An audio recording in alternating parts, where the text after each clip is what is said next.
Hey good people, and welcome back to the channel. In a few moments, you'll get to hear my thoughts and feelings on the season premiere of Hell's Kitchen Battle of the Ages.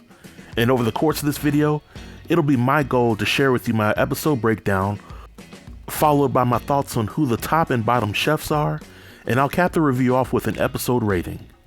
I'm a huge fan of Hell's Kitchen as well as Gordon Ramsay, and I look forward to watching this season unfold.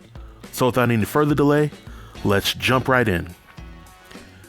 Episode 1 of Hell's Kitchen Battle of the Ages kicks off with us as a viewing audience getting introduced to the chefs.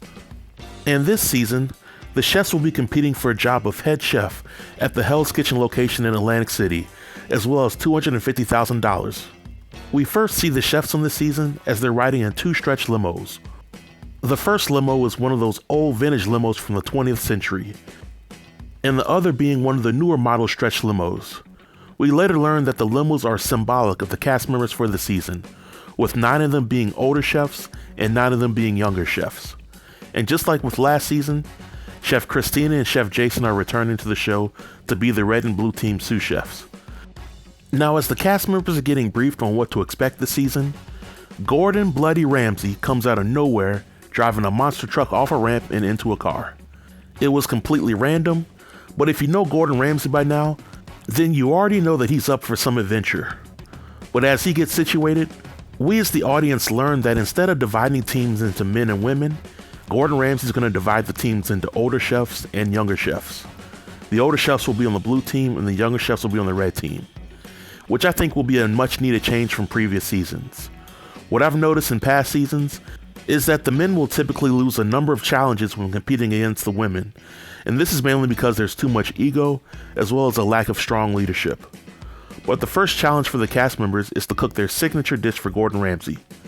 And usually when chefs are competing in this challenge, we as the audience get a good gauge on which chefs can actually cook and which have absolutely no shot at getting a black jacket. In this particular challenge, there were a few standouts. On the red team, Sakari, Vlad, Brett, and Alejandro had the best dishes, while Zeus, Alex, Charlene, and Tara had some of the best dishes for the blue team. The challenge ended in a tie, and Sakari's dish won the tiebreaker. Now, because the red team won, they got to party on a cruise, while the blue team had to unload heavy supplies from a delivery truck. In my opinion, this wasn't the worst challenge in the show's history, but the manual labor probably wasn't any fun either.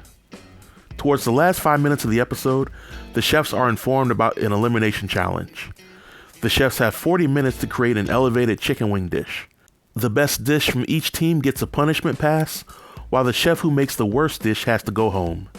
And as predicted, the episode ends before the chefs get to start the challenge.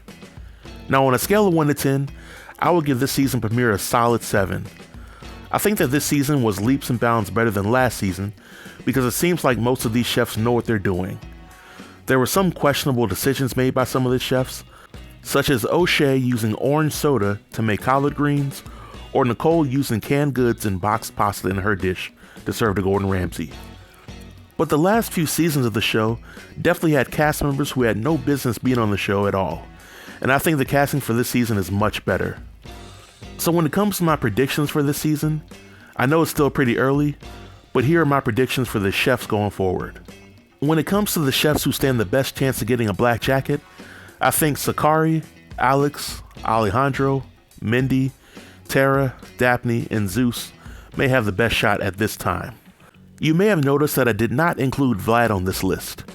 That's because I think Vlad's ego may ultimately cost him a team challenge, and Gordon is looking for someone who could lead his troops into battle, not demoralize them. When it comes to the bottom chefs, I think that Summer, Nicole, O'Shea, Ilyana, and AB have a very slim chance of getting a black jacket. I know it's still early, but I look forward to next week's episode. And this marks the end of my review. If you have any questions or comments about the episode or review, feel free to leave them below in the comment section, and I'll be sure to reply to everybody. Until next time, stay tuned and stay safe. Peace.